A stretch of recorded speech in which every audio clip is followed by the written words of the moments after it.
Hello student, मैं Amrita Singh, assistant professor public administration MS college. ये third year की class के लिए मैं आपके लिए वीडियो बना रही हूँ। थर्ड ईयर में आपके 2 पेपर हैं। पहला पेपर तुलनात्मक लोक प्रशासन का है और दूसरा पेपर आपके भारत में स्थानीय प्रशासन लोकल एडमिनिस्ट्रेशन इन इंडिया है। मैं व्हाट्सएप ग्रुप से जो बच्चे जुड़े हुए हैं उन्हें बता चुकी हूँ कि इसके लिए आपको प्रोफेसर रविंद्र शर्मा की बुक लेनी है। इसके लिए और भी किताबें आती हैं।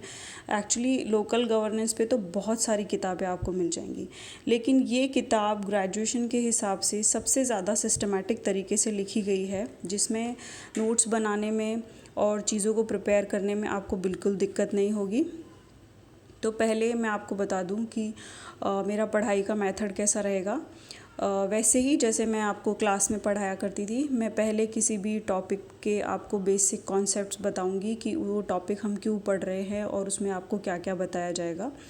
और उसके बाद में हम थोड़े क्वेश्चंस डिस्कस कर लेंगे कि आपसे इसमें क्या क्या क्वेश्चन पूछे जा सकते हैं, और उसके बाद हम चैप्टर में आने वाली चीज़ों के बारे में डिस्कस करेंगे। तो ये जो बुक अगर आपको मिल जाती है तो प्लीज़ ले लीजिएगा, क्योंकि इसके बगैर मैं जो आपको नोट्स प्रोवाइड कर रही हूँ ये शॉर्ट नोट्स के फॉर्म में होंगे। बहुत डिटेल नोट्स मैं दे नहीं सकती, तो ये शॉर्ट नोट्स के फॉर्म में होंगे। और जो इसके अलावा भी ये जो मेरे हैंड रिटन नोट्स हैं मैं व्हाट्सएप ग्रुप पे भी शेयर कर दूँगी, ताकि आपको देखने में दिक्कत ना रहे अगर ये चैनल पे ठीक से दिखाई ना दे रहे हो तो हमारा जो फर्स्ट चैप्टर है उसका नाम है स्थानीय स्वशासन का अर्थ एवं महत्व, meaning and significance of local self government. तो सबसे पहले, जैसा कि मैं आपको बता चुकी हूँ, हम शुरू करेंगे इसके बेसिक कॉन्सेप्ट से। तो देखिए, सबसे पहले तो आप ये समझिए कि स्थानीय स्वशासन होता क्या है, इसकी स्थापना क्यों की गई है और इसकी क्या इम्पोर्टेंस है। तो आप सभी जानते हैं कि हम एक लोकतंत्रात्मक देश है, यानी हम एक प्रजातंत्रात्मक देश हैं। प्रजातंत्र हैं, लोकतंत्र हैं। लोकतंत्र या प्रजातंत्र कौन सा शासन होता है? जिसमें जनता का शासन होता है। जैसे आपने लोकतंत्र की एक बहुत पुरानी जो परिभाषा है वो सुनी होगी, जनता का, जनता के लिए, जनता द्वारा शासन लोकतंत्र कहलाता है। तो जनता का शासन जिसमें होता है, यानी कि आम जनता को शासन से प्रत्यक्ष रूप से जोड़ा जाए, उनको अपने काम का प्रबंध स्वयं करने में भागीदारी दी जाए। अब क्योंकि हम बहुत ज़्यादा हैं संख्या में, इसीलिए हमें प्रत्यक्ष रूप से तो हमें कैसे शामिल किया जाएगा। तो हम प्रतिनिधि लोकतंत्र हैं, यानी कि हम संसदीय लोकतंत्र के रूप में काम करते हैं। हमने अपने प्रतिनिधित्व को एक संस्थात्मक रूप देने के लिए संसद का गठन किया है, जिसमें हमारे 2 सदन हैं, लोकसभा और राज्यसभा। आप सभी जानते हैं लोकसभा प्रत्यक्ष प्रतिनिधियों से ही चुनी जाती है और वही सरकार चलाती है। उसी तरह से हम राज्य में भी चुनाव के आधार पर अपने प्रतिनिधि चुनते हैं, और सेम स्ट्रक्चर स्थानीय स्वशासन में भी है, यानी कि यहाँ पर भी जनता प्रत्यक्ष रूप से निर्वाचित प्रतिनिधियों के माध्यम से शासन करते हैं।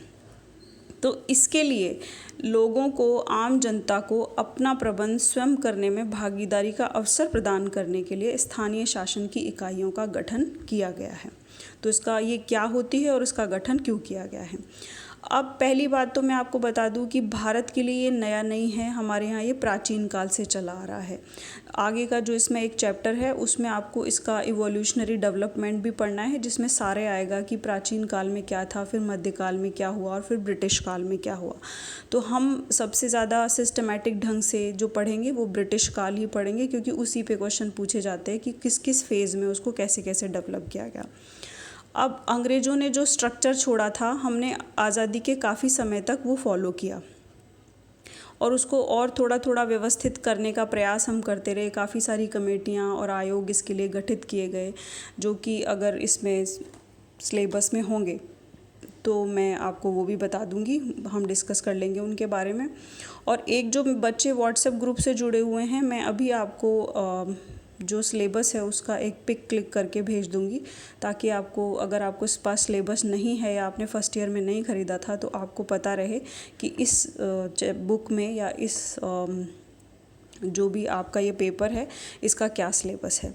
तो आज़ादी के पश्चात इसको एक व्यवस्थित तंत्र का रूप देने का प्रयास किया गया। वो कैसे किया गया कि हमारे यहाँ 1992 में 2 संविधान संशोधन किए गए थे, 73वां संविधान संशोधन और 74वां संविधान संशोधन, जिसके द्वारा स्थानीय स्वशासन को सबसे ज़्यादा सिस्टमैटिक तंत्र के रूप में विकसित किया गया है। इसमें त्रिस्तरीय यानी कि 3 लेवल जो डेमोक्रेसी है, 3 लेवल के जो इंस्टीट्यूशंस हैं उनको डेवलप किया गया है।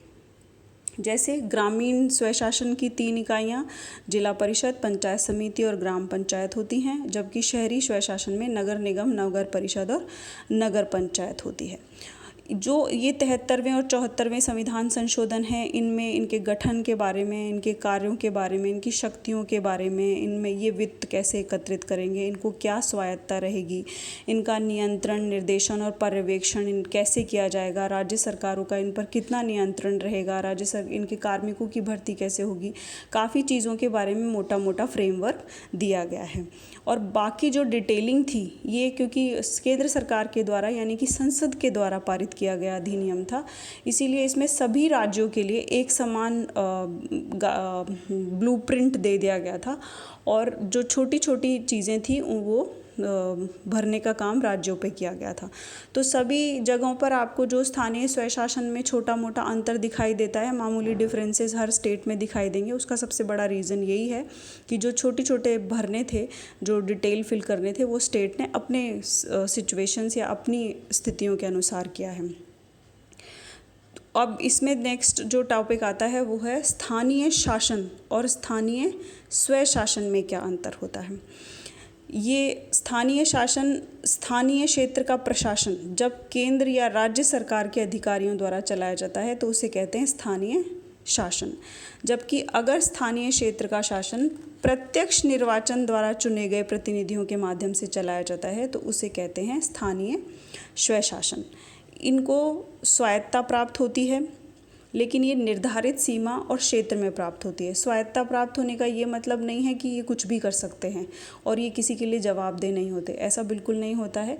इनके लिए इस अधिनियम में ही सीमाएं निर्धारित की गई हैं हर काम के लिए कि कौन कौन से काम करेंगे, किस प्रकार के कर एकत्रित करेंगे, किस प्रकार से उनको खर्च करेंगे, केंद्र राज्य सरकारों का इन पर किस प्रकार से नियंत्रण रहेगा, ये सारी डिटेल इसमें दी गई है। ये आपके इस चैप्टर से रिलेटेड बेसिक चीज़ें हैं जिनको मैं समझाना ज़रूरी समझा था मैंने। अब मैं आपके साथ इसके क्वेश्चंस डिस्कस कर लेती हूँ जो आपसे इसमें पूछे जा सकते हैं, और जब हम आगे चैप्टर को पढ़ेंगे या इसके तैयार डिटेल नोट्स पढ़ेंगे तब हम इन क्वेश्चंस के अकॉर्डिंग चलेंगे। देखिए, जैसे आपको 50 वर्ड्स के क्वेश्चन पूछे जाते हैं तो इस चैप्टर से क्या बन सकते हैं। स्थानीय स्वशासन का अर्थ बताइए या उसको परिभाषित कीजिए, स्थानीय स्वशासन की प्रकृति को समझाइए, स्थानीय स्वशासन के गुणों को लिखिए, स्थानीय स्वशासन के दोष बताइए। ऐसे सिंपल क्वेश्चंस बनते हैं। 200 वर्ड्स में आपसे पूछा जा सकता है स्थानीय शासन और स्थानीय स्वशासन में अंतर स्पष्ट कीजिए, स्थानीय स्वशासन के गुण दोषों पर टिप्पणी लिखिए, स्थानीय स्वशासन प्रजातंत्र का आधार है, इस पर टिप्पणी लिखिए। 500 शब्दों में आपसे क्या पूछा जा सकता है, स्थानीय स्वशासन का महत्व बताइए, स्थानीय स्वशासन प्रजातंत्र की पाठशाला है, इस पर टिप्पणी लिखिए, स्थानीय स्वशासन की आवश्यकता पर टिप्पणी लिखिए। ऐसा क्वेश्चन अब मैंने आप देखिए इसको पूरा तीनों को करके जोड़ करके और टिक कर रखा है। इसका मतलब ये है कि ये 3 प्रश्न एक ही हैं। आपसे कुछ भी पूछा जाए आपको इसकी इम्पोर्टेंस ही लिखनी है। तो ये 3 क्वेश्चंस इस तरह से, ये सबसे बड़ा क्वेश्चन इसमें से यही बनता है। मोस्ट ऑफ द टाइम यही क्वेश्चन पूछा जाता है, बस इसकी लैंग्वेज चेंज कर दी है। मैंने ये 3 क्यों लिखे हैं, ताकि मैं आपको ये बता पाऊँ कि आप लैंग्वेज से कंफ्यूज मत होइएगा। बेसिकली ये आपको इम्पोर्टेंस पूछ रहे हैं तो आपको इसमें इम्पोर्टेंस ही लिखनी है। और बड़ा क्वेश्चन अगर इस तरह से बनाया जाए, स्थानीय स्वशासन को परिभाषित कीजिए, उसके गुण दोषों पर टिप्पणी लिखते हुए उसका आलोचनात्मक विश्लेषण कीजिए, ऐसा टुकड़ों में तोड़ के भी बनाया जा सकता है। तो ये छोटे क्वेश्चंस आप तैयार करेंगे तो उससे भी आप वो बड़ा क्वेश्चन लिख देंगे।